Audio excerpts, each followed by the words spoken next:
Allez, aujourd'hui, on va pas se faire une vidéo sur la symbolique d'un signe comme on le fait habituellement. On va parler d'un signe, oui, en particulier. On va raconter un petit peu son énergie, qu'on approfondira dans les vidéos qui sont faites pour ce sujet. On va parler pas mal de mythologie et on va arriver à comment vivre l'énergie de chaque planète dans ce signe qu'est celui des poissons. Donc aujourd'hui, nous allons parler du signe des poissons. Nous allons essayer de comprendre quelle est sa beauté grâce au mythe de Dionysos, et on verra comment vivre telle ou telle planète dans le signe des poissons.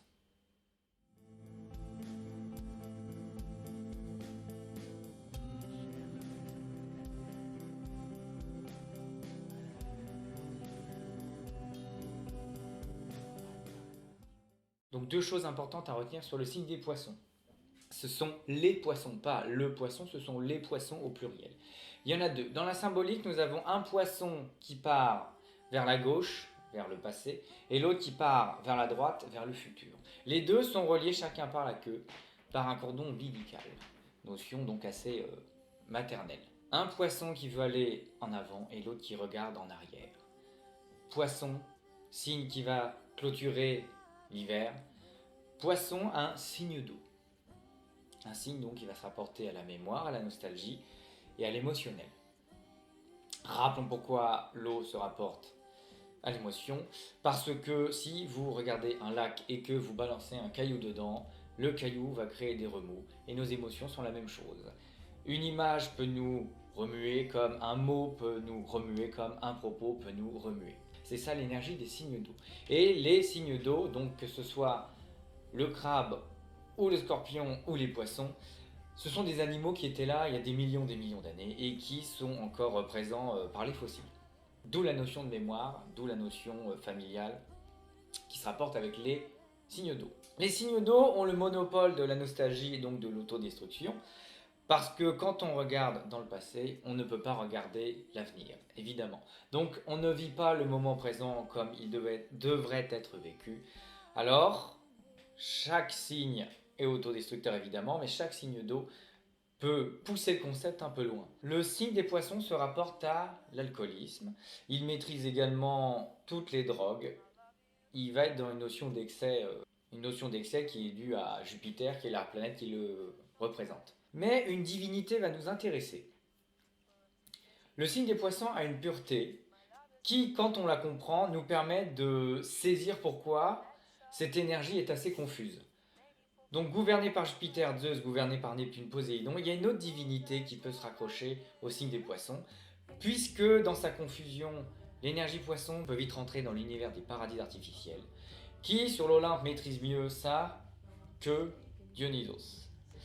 Dionysos va nous accompagner pour cette vidéo pour comprendre pourquoi l'énergie des poissons peut être en effet confuse, mais pourquoi c'est une énergie pleine de beauté. Quelle est l'histoire de cette divinité? Qui est Dionysos? Première particularité, c'est que Dionysos est né deux fois. Premièrement, il est né environ à 6-7 mois dans un incendie. Sa mère se retrouve dans un incendie à cause d'Héra, qui, ayant encore vu que son mari était en train de la tromper, a réussi à faire en sorte à ce que sa nouvelle maîtresse doute de Zeus, et donc Zeus fout le feu à la maison, et voilà que son enfant naît prématuré dans les flammes. Il arrive à sauver cet enfant, sauf que étant prématuré, il n'est absolument pas prêt à vivre, alors Hermès va mettre cet enfant dans la cuisse de Zeus pour qu'il puisse finir sa conception. Quelques mois plus tard, ça y est, l'enfant a eu 9 mois dans le ventre de sa mère et dans la cuisse de son père, et il va naître. Une fois dans les flammes, en sortant du ventre de sa mère prématurément, et ensuite en paix dans la cuisse de son père. Deux naissances. Une naissance donnée par une mère, une naissance donnée par un père. On est déjà dans les symboles d'une confusion entre le masculin et le féminin. Qui nous enfante, le féminin ou le masculin? Et Dionysos arrive déjà à réunir les deux. Et après sa naissance, puisque c'est un enfant illégitime, Dionysos se cache. Et il se cache comment? En mettant des robes et en se maquillant. Il se fait passer pour une fille, puis il se fera passer pour une femme. C'est une divinité androgyne, c'est une divinité qui casse les codes de la beauté féminine représentée par Aphrodite et de la beauté masculine représentée par Apollon. Dionysos brise complètement les règles. Il va, comme beaucoup de ses frères et sœurs, devoir errer avant de trouver sa place dans l'Olympe pour que Héra puisse l'accepter. Alors, il va faire ce qu'aucun dieu n'a fait avant lui. Il va regarder la nature, il va regarder les raisins, presser ses fruits, et c'est ainsi que va apparaître le vin. Le vin et l'alcool qui ont cette capacité de rendre à l'être humain une animalité, une bestialité, un côté tellement primaire que ça lui plaît à cet être humain. Il aime ça. Donc il apporte à l'humanité le vin, il apporte à l'humanité l'alcool, la capacité de rentrer en transe par la boisson. Il va errer de ville en ville. Il va errer et Dionysos est un dieu bruyant. Quand il arrive en ville, tout le monde le sait. Il est accompagné par des satyres, donc des hommes à moitié boucs, constamment en train de bander. Et avec tout ça, il est également accompagné par des femmes complètement sous, en train de danser complètement nues. Alors il est frais. Il est frais parce que en arrivant dans tout ce tohu-bohu avec sa musique à fond, avec des gens qui bandent et qui sont complètement à poil, pour l'ordre public, ça fait pas bonne image. Mais les villes, découvrant l'alcool, finissent aussi dans cet état de transe, dans cet état d'ébriété complètement excessive. Mais un jour, il ne lui reste plus qu'une seule vie. Une seule ville pour pouvoir enfin rentrer dans le panthéon des dieux. Et malheureusement, cette ville est gouvernée par son cousin, Panthée. Panthée est le roi de Thèbes et c'est la dernière destination de Dionysos pour enfin devenir officiellement un dieu de l'Olympe. Et comment décrire Panthée? Alors, on va essayer de faire ça rapidement. Très autoritaire, très carré dans ses idées, c'est-à-dire l'homme part à la guerre, l'homme a le droit de vote, la femme fait les enfants et s'occupe du ménage. Un point, c'est tout. Donc, quand Dionysos arrive au loin avec des mecs à moitié bouc qui bandent, avec des femmes complètement libres, complètement nues, en train de danser, en sachant que tout le monde est complètement bourré et que la musique est à fond, Panthée n'apprécie pas, même si Dionysos est son cousin. Donc il rejette son cousin, et Dionysos va devoir ruser pour avoir le dernier mot. Les habitants de la ville vont quand même sortir de Thèbes pour aller se murger avec Dionysos et ses Ménades. Les Ménades, c'est tout le petit monde qui l'entoure. Panthée est donc tout seul en ville, il tire la tronche, il ne veut pas sortir par fierté. Alors Dionysos se métamorphose en sa mère et arrive à le convaincre de sortir.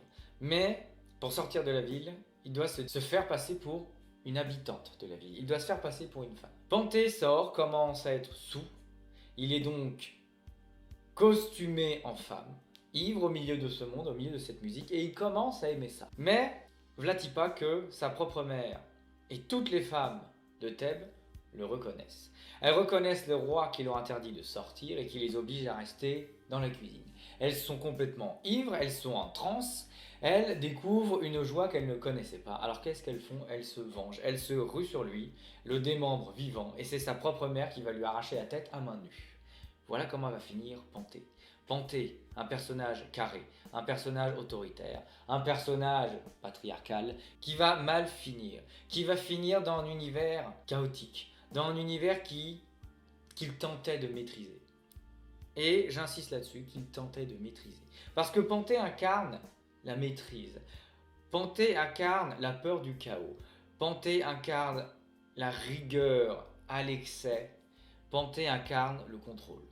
Là où Dionysos représente complètement le monde opposé. Le lendemain, c'est donc la gueule de bois. Tout le monde se rappelle de ce qui a été fait. Et Dionysos arrive et devant tous les habitants du village qui ont encore la tête dans le seau, leur dit voyez ce que vous êtes capable de faire. J'incarne ce message. Regardez ce que j'incarne. Dans la transe, vous vous libérez et vous devenez vous-même. Dans la transe, vous vous amusez. Et dans la transe, vous êtes capable de détruire tout ce qui vous contrôlait. Vous devenez, grâce à moi, hors de contrôle. Je suis Dionysos et j'incarne la part d'animalité que vous ne voulez pas regarder en vous-même.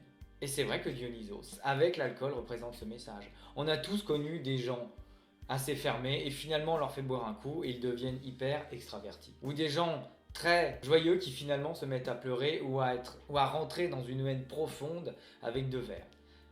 C'est ça le message de Dionysos. Il y a une phrase très neptunienne de Charles Baudelaire qui disait une personne qui ne boit que de l'eau est une personne qui a quelque chose à cacher. Une personne qui ne veut pas boire, en effet, est dans le contrôle comme Panthée. Et Dionysos, avec son alcool, nous permet de nous libérer. Dans cette euphorie que représente l'alcool, on se découvre, on enlève le masque. Et l'énergie des poissons, peut-être que vous voyez la chose venir, est déjà là dans tout ce qu'on vient de dire. Une énergie qui veut être hors de contrôle, qui recherche une transe constante, un monde complètement ouvert, un monde complètement et totalement libre, un monde sans contrainte. Donc, suite à cette histoire de Thèbes, une fois que le monde connaît Dionysos et son alcool et son breuvage et sa transe, il rentre dans l'Olympe. Et il va faire quelque chose qu'aucun autre dieu a fait. Alors que Thésée sort du labyrinthe et vient de tuer le Minotaure, vous voyez l'histoire, Thésée rentre dans le labyrinthe, tue le Minotaure, mais à la sortie de ce labyrinthe, il y a Ariane. Ariane qui lui a donné un fil de laine et qui, pour sortir du labyrinthe, lui permet de ne pas se perdre et de retrouver facilement la sortie.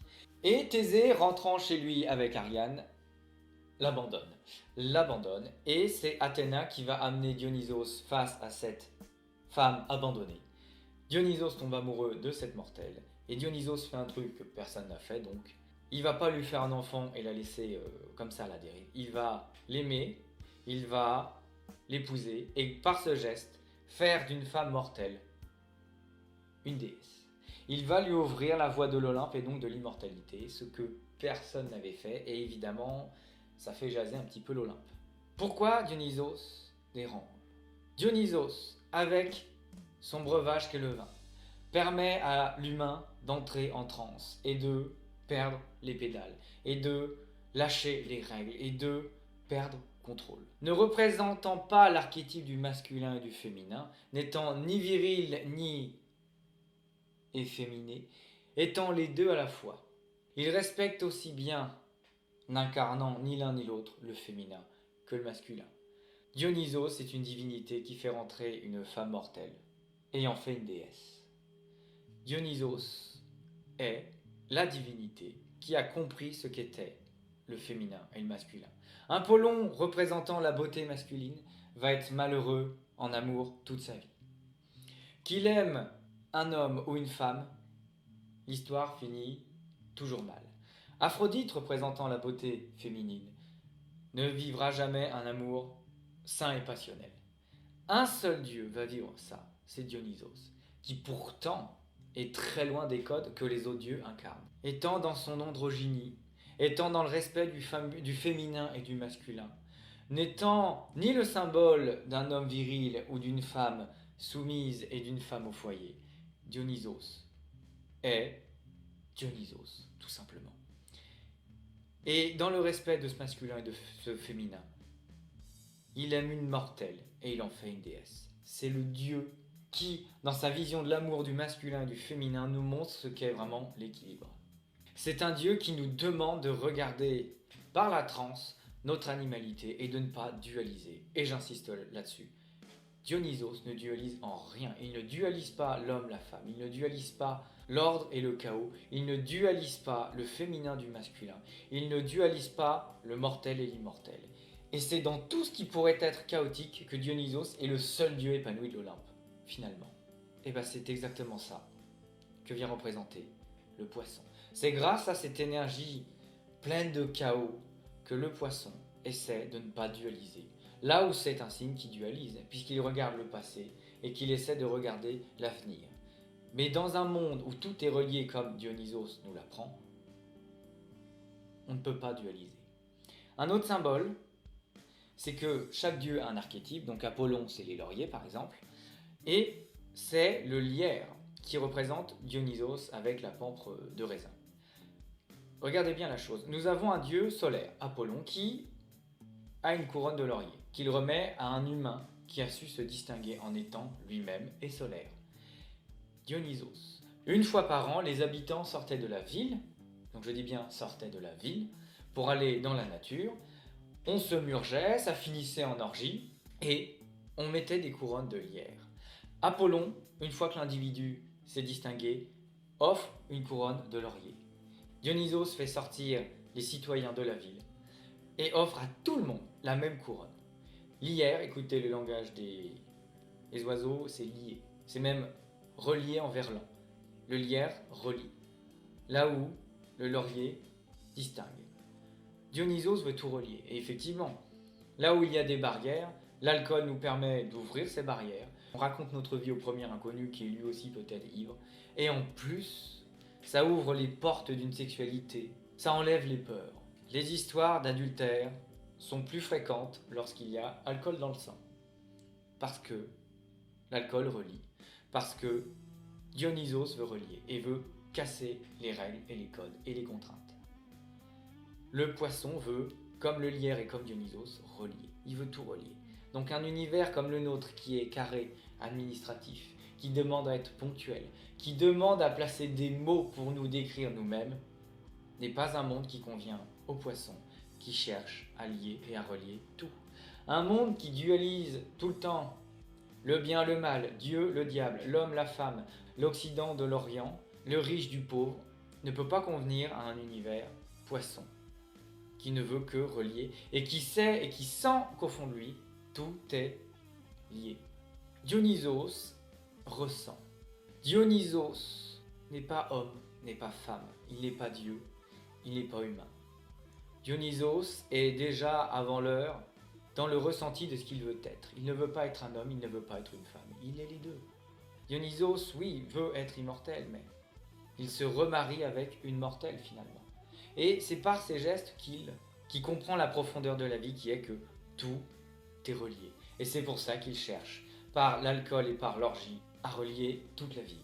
Alors qu'est-ce qu'on fait de cette énergie poisson aujourd'hui?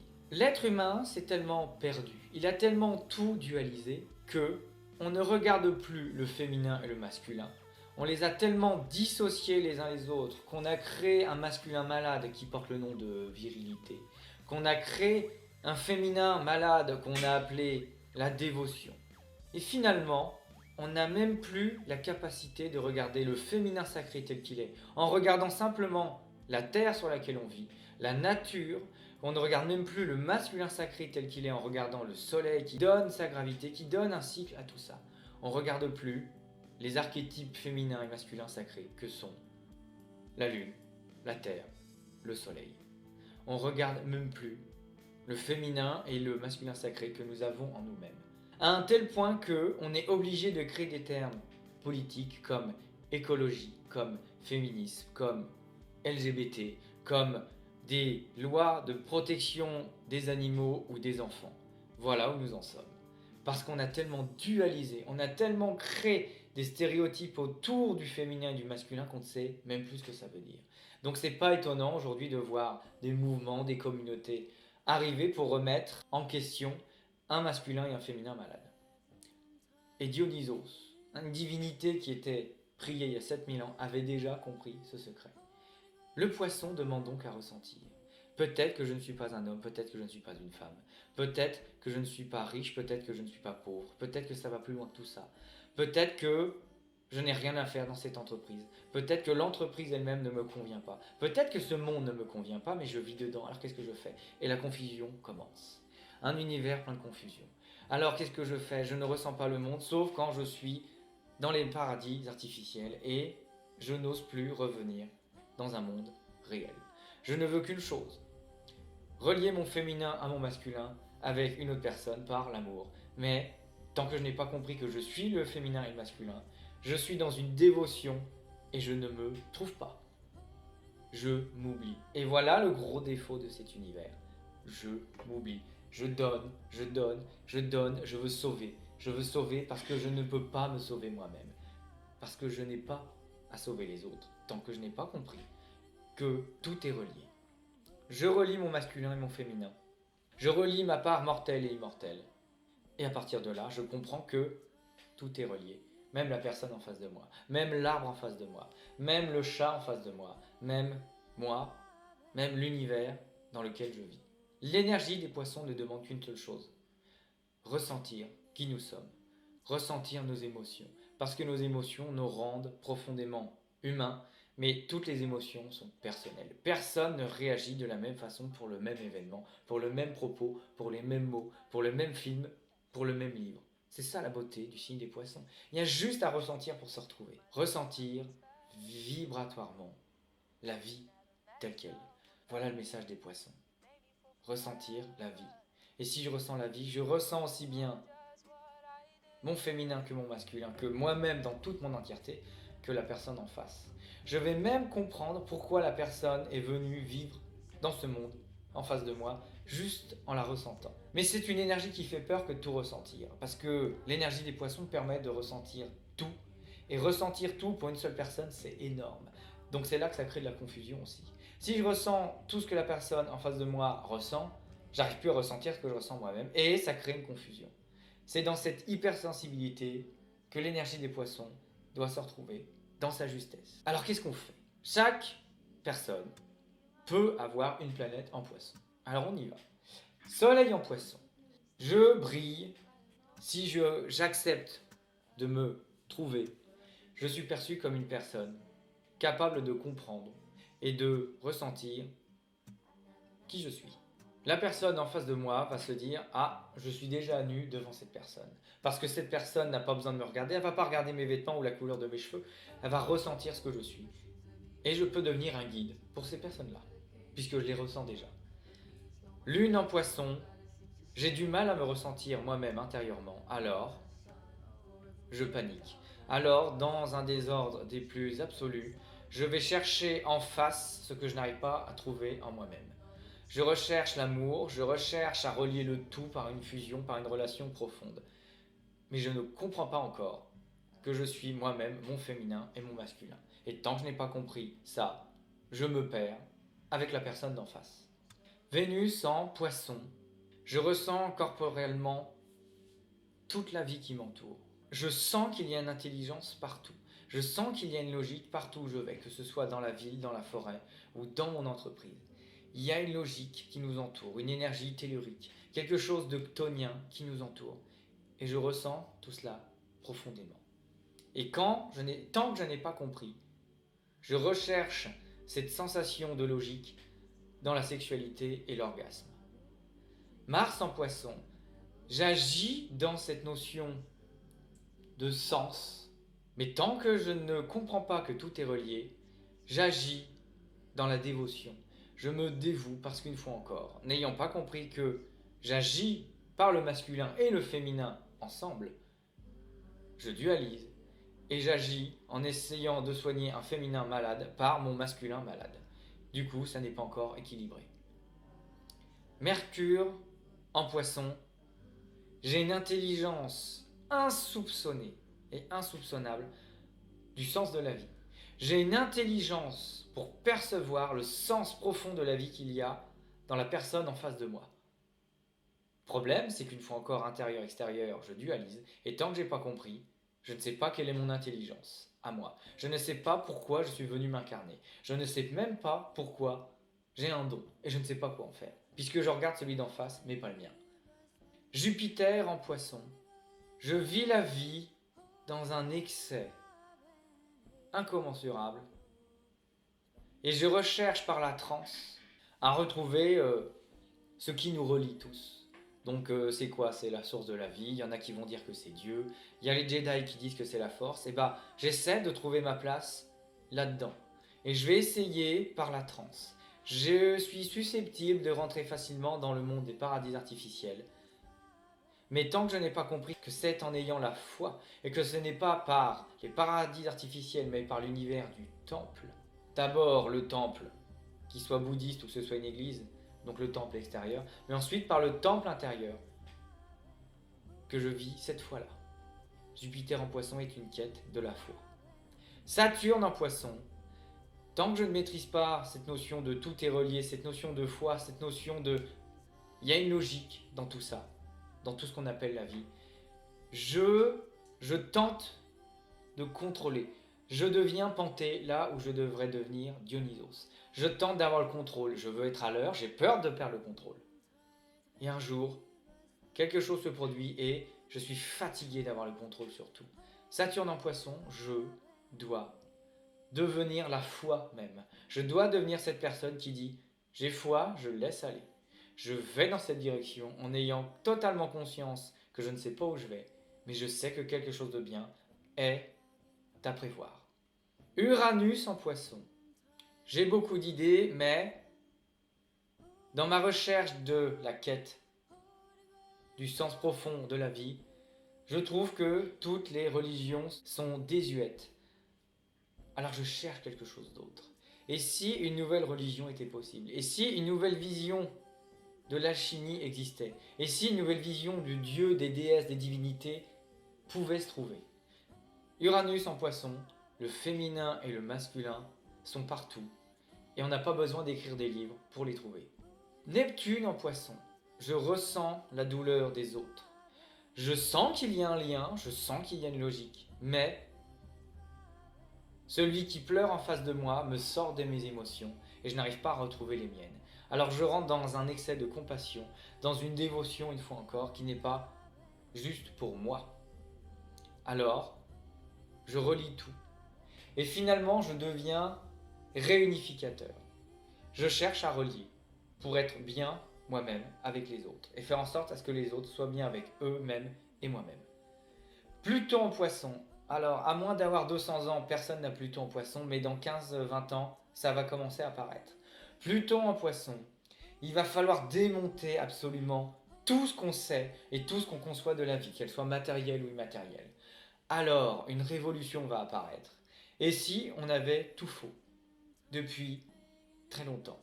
Pluton en Poisson détruit et reconstruit tout ce qui représente la vie elle-même. Donc c'est une émotion nouvelle qu'on va découvrir dans à peu près 20 ans. Pluton en Poisson fait exploser toutes les bases que l'on a. Et ben voilà, j'espère que dans toutes ces histoires, la vidéo ne sera pas confuse, comme peut l'être l'énergie des poissons.